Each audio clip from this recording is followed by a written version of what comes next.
Hulk Marvel का एक ऐसा सुपर हीरो कैरेक्टर है जो कि अकेले ही पूरे एवेंजर्स की बैंड बजा सकता है, और दूसरी तरफ है जगरनॉट जो कि अकेले ही पूरे एक्स-मैन टीम की बैंड बजा सकता है। वो अलग बात है कि जगरनॉट एक सुपर विलेन है जिसकी वजह से वो हमेशा हार जाता है, लेकिन इसकी पावर्स इतनी ज्यादा है कि थॉर का सबसे पावरफुल अटैक भी इसका कुछ नहीं बिगाड़ पाया था। तो आज की इस वीडियो में हम लोग हल्क और जगरनॉट मार्वल के इन दो पावरफुल कैरेक्टर्स के बीच बैटल कंपैरिजन करने वाले हैं। तो चलो इस कमाल की वीडियो को शुरू करते हैं। तो पहले हम लोग बात करेंगे हल्क के ओरिजिन और पावर्स की। तो हल्क के ओरिजिन और पावर्स के बारे में लगभग सभी को पता है, लेकिन हम लोग बैटल कंपैरिजन करा रहे हैं तो इसके पावर्स को मेंशन करना बहुत ज्यादा जरूरी है। ये बात तो सबको पता होगी कि ब्रूस बैनर के गुस्सा होने पर हल्क बाहर आता है, लेकिन ब्रूस शुरू से ऐसा नहीं होता है। बेसिकली ब्रूस एक साइंटिस्ट होता है जिसका काम होता है मिलिट्री के लिए सुपर सोल्जर्स तैयार करना। लेकिन जब Bruce banner super soldier serum तैयार कर रहा होता है तो उसमें बीटा रेज की जगह गामा रेज का यूज करता है, और एक एक्सीडेंट के कारण इसकी बॉडी गामा रेज से एक्सपोज हो जाती है, जिसके बाद इसको जब भी गुस्सा आता है ये हल्क में बदल जाता है। अब बात करते हैं जगरनॉट के ओरिजिन की। तो जगरनॉट का रियल नेम केन मार्को है, जो कि प्रोफेसर चार्ल्स जेवियर का सौतेला भाई होता है। केन मार्को बड़ा होने के बाद अपने भाई चार्ल्स जेवियर के साथ यूएस आर्मी ज्वाइन करता है, कई मिशंस पर जाता है, लेकिन एक दिन एक मिशन के दौरान ये दोनों अपने साथियों से अलग हो जाते हैं और पहुंचते हैं टेम्पल ऑफ साइटोरक के अंदर। टेम्पल ऑफ साइटोरक जिस बीइंग के नाम पर है, यानी कि साइटोरक मार्वल के सबसे पावरफुल बीइंग्स में से एक है। टेम्पल के अंदर जाने के बाद केन मार्को को क्रिम्सन जेम ऑफ साइटोरक दिखता है, जिसको छूते ही केन मार्को को साइटोरक की पावर्स मिल जाती हैं और ये बन जाता है जगरनॉट। ये तो बात हो गई इनके ओरिजिन्स की। अब बात करते हैं इनके पावर्स की। तो पहले हम बात करेंगे हल्क के पावर्स की। हल्क एक बिल्कुल ही अलग पर्सनालिटी है जो कि ब्रूस बैनर के अंदर रहता है, और जब भी ब्रूस बैनर को गुस्सा आता है या उसके इमोशंस उसके काबू में नहीं रहते हैं तो हल्क बाहर आ जाता है। इसलिए ब्रूस बैनर तो एक मामूली साइंटिस्ट है, लेकिन एक बार हल्क में बदलने के बाद उसकी पावर्स की कोई लिमिट नहीं रह जाती। इसके पास अनलिमिटेड स्ट्रेंथ, अनलिमिटेड ड्यूरेबिलिटी, कमाल की speed, unlimited stamina, regenerative healing factor और सुपर जंप जैसी कमाल की पावर्स हैं। इसका फिजिकल स्ट्रेंथ इतना ज्यादा है कि ये जितने चाहे उतने वेट को बड़े आराम से उठा सकता है और अपने सामने आने वाली बड़ी सी बड़ी चीज को एक पंच में तोड़ सकता है। हल्क की बॉडी इतनी ज्यादा ड्यूरेबल है कि इस पे किसी भी तरह के वेपन्स का कोई असर नहीं होता, यहाँ तक कि किसी भी तरह के फोर्स या अटैक को ये बड़े आसानी से झेल सकता है।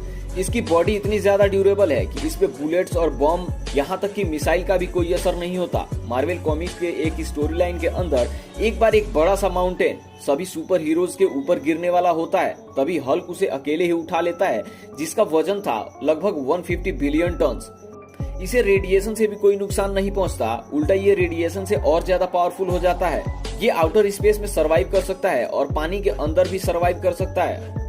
ये अपनी आंखों से एस्ट्रल फॉर्म को भी देख सकता है। इसकी हीलिंग फैक्टर भी इतना कमाल है कि अगर कोई इसका बॉडी पार्ट कट कर अलग हो जाए तो इसे रीजनरेट होने में कुछ ही समय लगता है। लेकिन पूरे यूनिवर्स में बहुत कम ऐसी चीजें हैं जिससे हल्क को डैमेज पहुंचाया जा सके।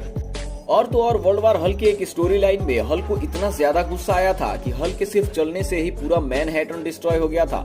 हल्क का स्टेमिना इतना ज्यादा है कि ये कई सालों तक बिना सोए, बिना खाए और बिना थके लगातार फाइट को कंटिन्यू रख सकता है। ये तो बात हो गई हल्क के पावर्स की। अब बात करते हैं जगरनॉट के पावर्स की। तो इसके पास भी unlimited strength, unlimited stamina, limitless durability, energy absorption, regeneration, healing factor और इमॉर्टलिटी जैसी कमाल की पावर्स हैं। इसकी फिजिकल स्ट्रेंथ इतनी ज्यादा है कि ये बड़े से बड़े माउंटेन को भी बड़े आराम से उठाकर दूर फेंक सकता है। इसकी ड्यूरेबिलिटी भी बहुत कमाल की है, क्योंकि इस पे किसी भी तरह के वेपन्स का कोई असर नहीं होता। न तो आग से इसे जलाया जा सकता है और न ही टॉक्सिक से इंटॉक्सिकेट किया जा सकता है। जगरनॉट एक वर्चुअलिटी अनस्टॉपेबल कैरेक्टर है, जो कि एक बार भागना शुरू कर दे तो इसे कोई नहीं रोक सकता। ये हल्क और थॉर जैसे कैरेक्टर से फाइट करके भी उन्हें अच्छी खासी टक्कर दे चुका है। थॉर ने अपने म्योनियर के फुल पावर का यूज करके भी जगरनॉट को कुछ खास नुकसान नहीं पहुंचा पाया था। ये थॉर के अल्टीमेट थॉर ब्लास्ट को भी झेल चुका है। इसकी हीलिंग पावर इतनी ज्यादा कमाल की है कि एक बार मार्वल कॉमिक के अकॉर्डिंग एक डीमन की वजह से जब जगरनॉट स्केलेटन में बदल जाता है तब वो स्केलेटन से ही अपनी पूरी बॉडी को रीजनरेट कर लेता है, जो कि ये बताने के लिए काफी है कि जगरनॉट कितना ज्यादा पावरफुल है।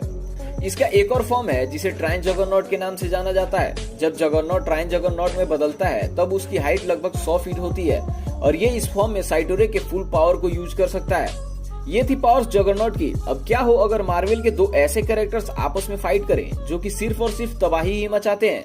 तो इससे बहुत बड़ी तबाही मचेगी। लेकिन अगर बात करें इनके बैटल की, तो दोनों स्ट्रेंथ, स्टेमिना और ड्यूरेबिलिटी के मामले में एक दूसरे के बराबर हैं। लेकिन पावर्स के मामले में बराबर होने के बावजूद भी हल्क जगरनॉट को आसानी से हरा देगा, क्योंकि जगरनॉट की सबसे बड़ी वीकनेस ये है कि वो हाई मेंटल और मिस्टिकल पावर्स के आगे कमजोर पड़ जाता है। और इसी कारण से डॉक्टर स्ट्रेंज और चार्ल्स जेवियर जैसे कैरेक्टर्स इसे आसानी से हरा सकते हैं। इसके साथ ही हम सभी को पता है कि हल्क की पावर्स उसके गुस्से के साथ बढ़ती हैं, तो जगरनॉट से फाइट करने के दौरान हल्क का गुस्सा और पावर्स दोनों बढ़ेंगी, जिसके बाद वह जगरनॉट को आसानी से हरा देगा। लेकिन जगरनॉट को मार नहीं पाएगा, क्योंकि जगरनॉट तो इमॉर्टल है और इस भयंकर महायुद्ध का विजेता हल्क होगा। वैसे आप लोगों को क्या लगता है, कमेंट करके जरूर बताना। बाकी वीडियो पसंद आई हो तो वीडियो को लाइक करके दोस्तों के साथ शेयर कर देना और चैनल को भी सब्सक्राइब कर लेना।